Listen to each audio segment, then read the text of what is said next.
Hey, everybody, this is David Hood with TigerNet.com at Clemson. We're getting ready for kickoff here in probably a little less than an hour between Clemson and Wake Forest at Truist Field in Winston-Salem.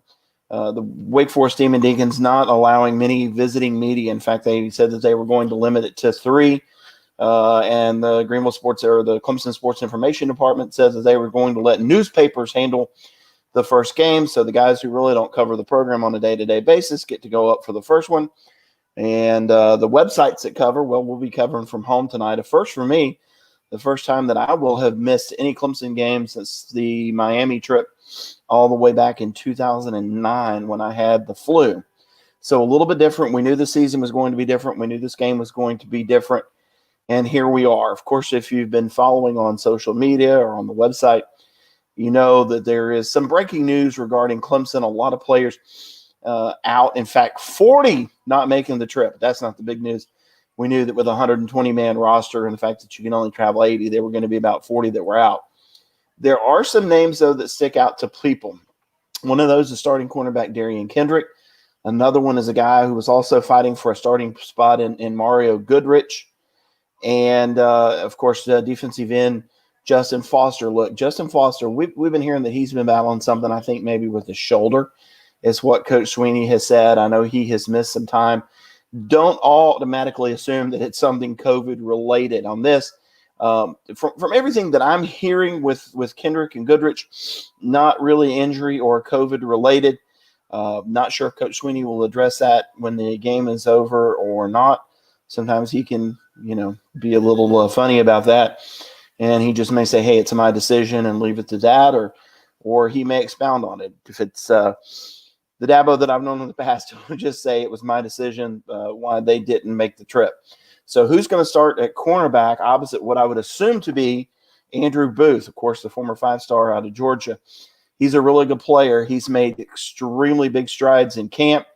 He's impressed everybody. We were wondering, would it be him or Mario Goodrich to start? Well, he's definitely going to start. You could see Sheridan Jones. You could see Lee Anthony Williams there. Fred Davis, the freshman out of Florida, he's probably going to see some playing time. I might expect to see Lee Anthony Williams, who's been in the program for a while now, 3 or 4 years, hasn't really had a chance to play. We've heard that the light has come on for him, but I would also expect to see a whole lot of Sheridan Jones. Malcolm Green is a freshman that we've heard a lot about. I think from everything I've heard, he's kind of been practicing at the nickel spot. So I'd expect to see him at the nickel. I don't know that they would throw him out at cornerback for this particular game. So a lot of stuff going on.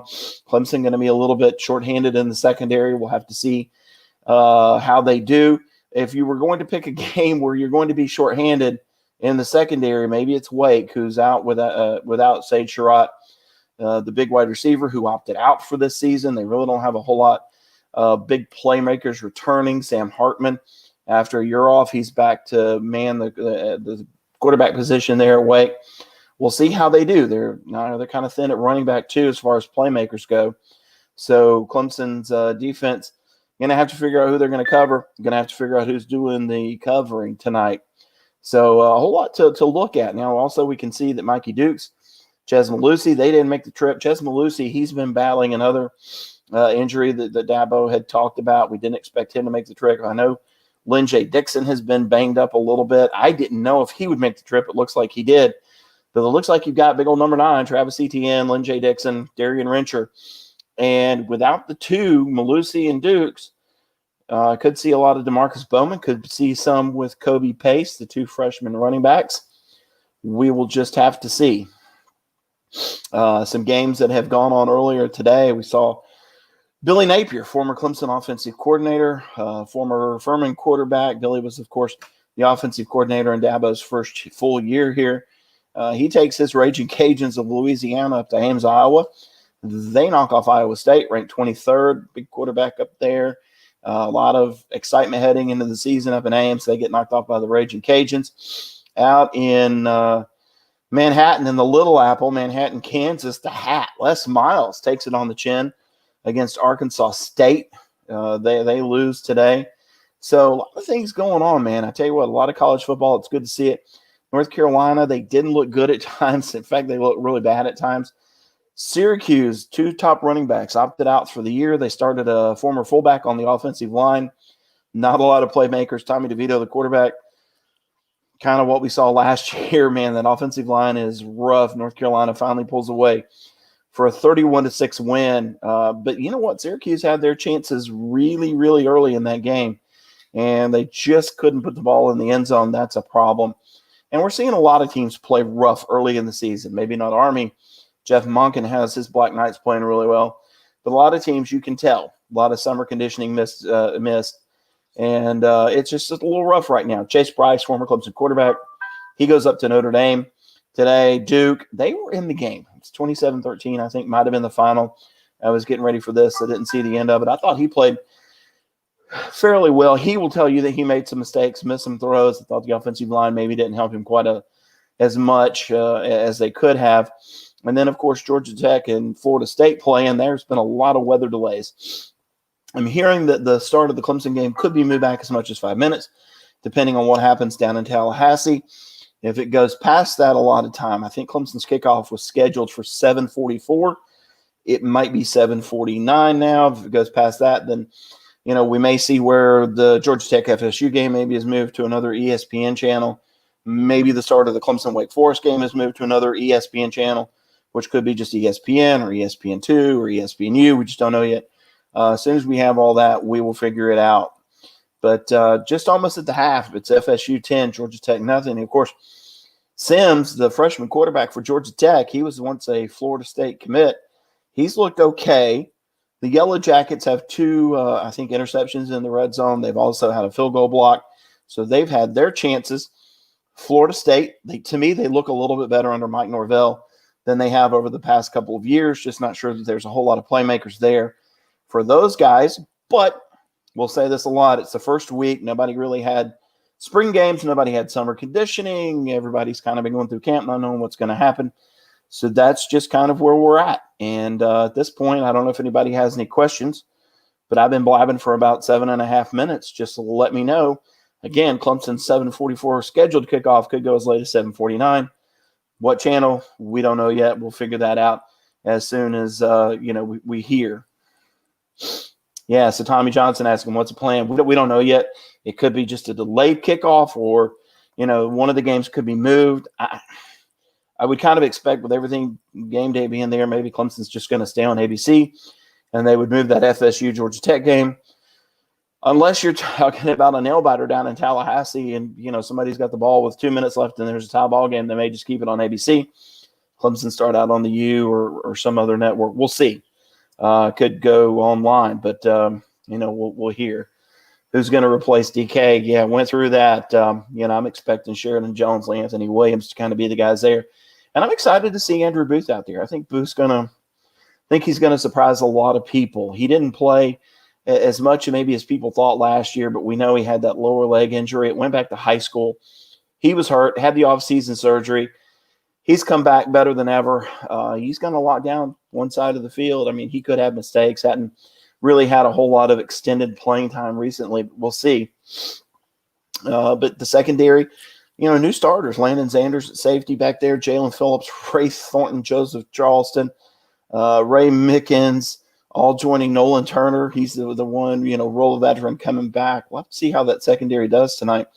The good news is, of course, that defensive line expects to be a whole lot better. You're going to have Miles Murphy, KJ Henry, Justin Maskell. Of course, Justin Foster didn't make the trip here, and he's been battling a little bit of the injury bug, but I'm excited to see a lot of these freshman defensive linemen play, including Brian Brissy. A little surprised Monty Capehart didn't make the trip. We'll figure all that out later. Larson and Ngata missed Ladson, I guess he means, and Ngata missed a lot of fall camp. Been back long enough to be ready for tonight? I think so. They've both been working, I hear, extra time with Trevor, with the quarterbacks to get into game shape. We saw Dabo Sweeney earlier today on the college game day. He said that he expects Ngata to be one of the stars. The one question that I have about the receiving corps, well, there's a few, but maybe the big one, is who stretches the field. You've had a T. Higgins, you've had a Justin Ross over the past couple of years. Those guys that, the bigger receivers that can go down and stretch the field. So now you've got Amari back as the leading returning receiver. He can stretch the field, but he's doing it from the slot position, not from one of those outside, either field or boundary receiver positions. that Clemson has. So we're going to see the wide receivers. Clemson, number one team in the country, a lot to be excited about, but there are really questions. Wide receivers, who's going to step up, offensive line, who's going to be there. Of course, we know the starting offensive line. Jackson Carman going to be at left tackle. Matt Bockhorst going to be at left guard. Cade Stewart at center. Will Putnam at right guard. And then, of course, Jordan McFadden at right tackle. I want to see who are going to be the next guys up in that rotation. I expect Walker Parks to play some. Look, Walker Parks is a guy that maybe a year ago I would have told you he was going to redshirt because, he was in that 260 or 70-pound range. I was with him out in Dallas at the opening, and, I knew that he needed to put on weight. Man, he put on weight, and he put on good weight, and he came to Clemson ready to play, and he's ready to play significant snaps. Mitchell Mays, the kid out of Raleigh, North Carolina, I'm thinking he's probably going to see some significant snaps tonight. We'll have to see how that rotation breaks down. It's good to have Blake Vinson back. So I think that there are answers on that offensive line. We just don't know who they are yet. Yeah, I made my score prediction. I'm thinking I was in that 44 to 6 or 9 range. I just think Clemson's defense, this is before, of course, you hear that some starters are going to be out, that Wake's just going to have a hard time scoring points. Brent Venables is always going to be able to dial something up. I think everybody was kind of in that 35 to 40 point differential range. And, but that's why they play the games. And because there wasn't a spring game and everything's kind of been scattershot, a lot of teams have looked rough early. And you just have to see, will Clemson come out crisp or will they struggle early? Oh, yes. Do I see Clemson using Galloway early and often? Absolutely. So when you talk about a guy that can stretch the field, maybe Braden doesn't have the speed, say, that a Justin Ross does, but can he stretch the field? Yes, because he's a mismatch nightmare in the middle. I wrote actually today, after that after the win at North Carolina last year, I almost said loss because it was a close game, and a lot of people really were down on Clemson after that game for barely beating a North Carolina team that turned out to be really good. I wondered why Clemson wasn't using the middle of the field. It seemed like everything was going out to the sides, to the hashes, 50-50 balls.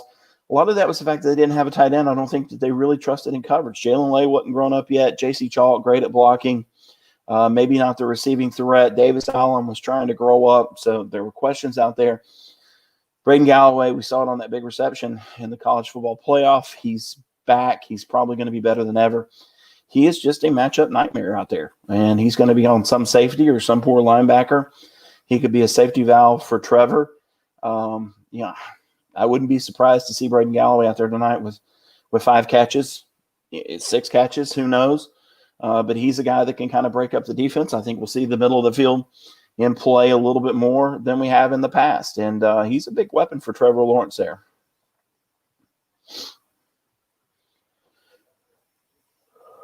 Yeah, so if the game gets out of hand early, I think Dabo would leave, even if it's 35-0. I think you would see Trevor Lawrence and some of those starters come out and start the third quarter. That's kind of been the way that he does things, and then you would see guys come in after that.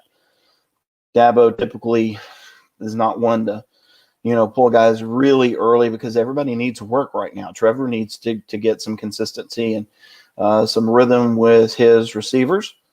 So I would expect to see everybody even maybe into the third quarter, maybe a drive or so. That was last year kind of the MO, and even the year before that when Clemson's blowing out a lot of people, that what you're going to see is those guys play a little bit into the third. Who runs out at second QB, man?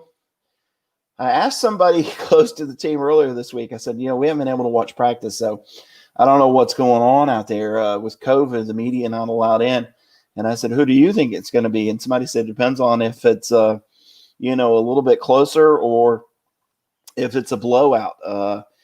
But I keep hearing DJ Uiagalelei, the freshman, is going to get an early look. I don't know if he'll be first out there or Tyson Pumachan, but I think the game plan is if the game allows, meaning that if it's, Clemson's down 7-0 or 10-0 early, you may not see DJ. But he made the trip, and I think we're going to see him early. I think Tyson is also going to play. I got tickled because one reporter or somebody that was affiliated with the Clemson website asked Dabo earlier this week. They said, you're one of the guys that's a proponent of preseason scrimmages between different teams. You're maybe using spring games to play other teams. Do you look at this game like you would a scrimmage? And Dabo's eyes got really big, and he was like, "No, this is Wake Forest. This is an ACC team." So we will have to see what happens. Dave Clawson's teams always well coached. Everybody's just kind of assuming it's going to be 35-0, but it's a well coached bunch. They're scholarship players. And again, everybody's kind of missed out on the work. Ladson and Ngata, they've missed time. It's going to take some time maybe to get everything going. So, I'm not necessarily assuming that it's going to be a huge score at halftime. And then when we get those other guys in, we'll find out. But who runs out at second QB? If I had to make my guess right now, I'd say Tyson Pumachando. That's my guess. He's kind of the guy that's been around, and he's earned it. Yeah, I think Miles can play over there to fill in for Justin. Miles is just one of those athletic freaks. I went down the night that he committed to see him play, and you can just see him out there, even in high school. Man, he's just different than everybody, just different. And then he shows up at Clemson, and he looks different out there too. And of course, he's wearing that 99 jersey that I really, really like, and he just kind of stands out. He's a big kid. Man, he is smart. He can play football. He understands what the defense is doing. I think Brent Venables is going to use him. In fact, that's another thing that I wrote this morning. I'm kind of interested to see when all of these kids show up out there on that defensive line. When does Bresee come in? That's Brian Bresee, the defensive tackle. When does Trey Williams come in? When does Miles Murphy come in? A lot of good-looking kids out there on that defensive line. And, I would kind of expect KJ Henry, Justin Maskell to start the game. And maybe Miles fills in for both of those guys. We'll just have to see when it starts. And then, we kind of covered with Darian Kendrick out. I expect Lee Anthony Williams and Sheridan Jones maybe to kind of share that spot. When one's not there, maybe they can spell Andrew Booth. Fred Davis, we'll probably see him a little bit, 5-star out of Florida. It's a guy that's really turned a lot of heads in camp. And Malcolm Green, another defensive back that's kind of gotten a lot of talk in camp. I still expect him to be at the nickel spot tonight. See, the deal with Bowman, everybody wants DeMarcus Bowman to be the guy. And, I've written it a lot. Tony Elliott, if you're going to play for him, you better learn how to block. And Dabo Swinney said the other night, he's still got a long way to go. So I don't know if he's going to get a good amount of carries. I think Kobe Pace is also impressed in camp. And, again, kind of depends on the flow of the game. You got 9, deserves the ball. Lynn J. Dixon, 23. He deserves the ball. Darian Rencher, 21. He's going to touch it some. So, with those top 3 guys getting the majority of the carries, it's really going to be game flow from there. And, if Clemson wins and it's a big blowout, you might see Bowman and Pace get 5 apiece, something like that, and just kind of get a glimpse of those guys. If it's more than that, then that means good things are happening out there.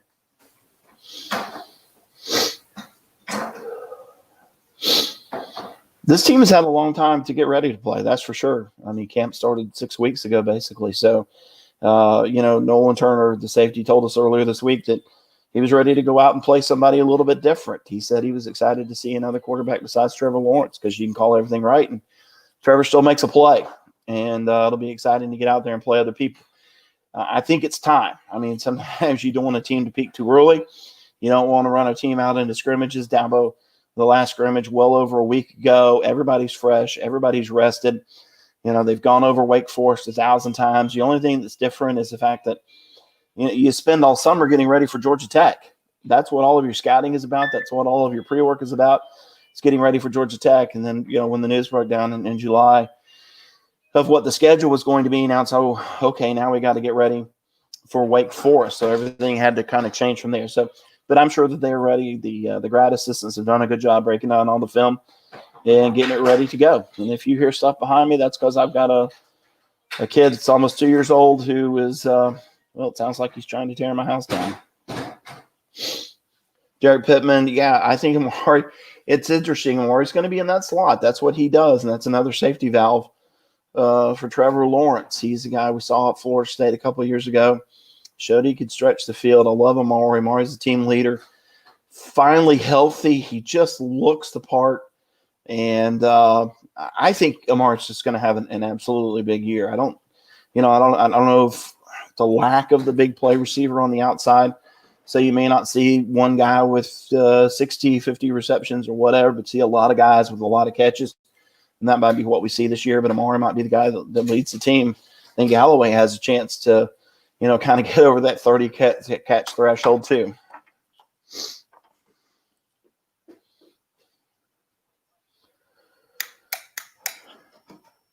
So Jamie Newman, I really like Newman. Newman was a running threat, but loved to sit in the pocket. I thought that he was, very accurate. I'm anxious to see Sam Hartman.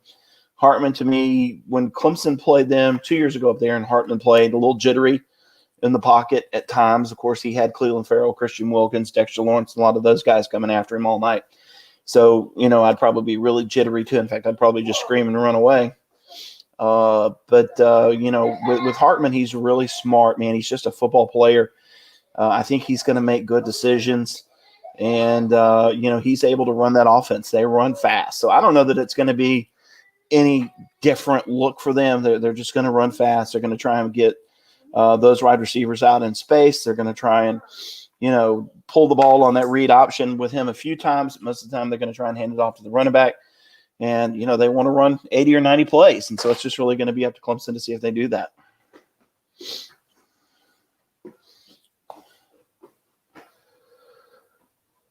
Give me your player of the game on the offense, not named Trevor and Travis.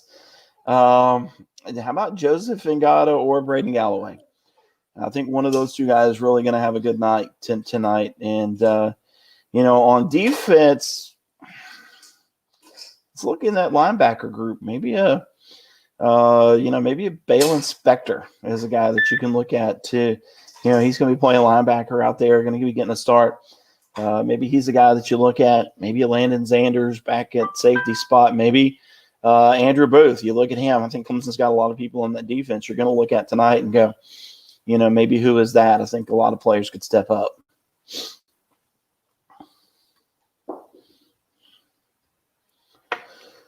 Yeah, welcome to the Kid Destroying the House Club. He's all about it. He's been trying to climb over the couch behind me. He's been taking Legos and throwing them. He's been bringing them to me while I've been sitting here. And, of course, we've got lightning popping outside. And of course, me, I don't know what to do with myself. Again, first time I haven't been in a Clemson game since 2009. A little bit different for everybody, but I'm just really excited that there's football.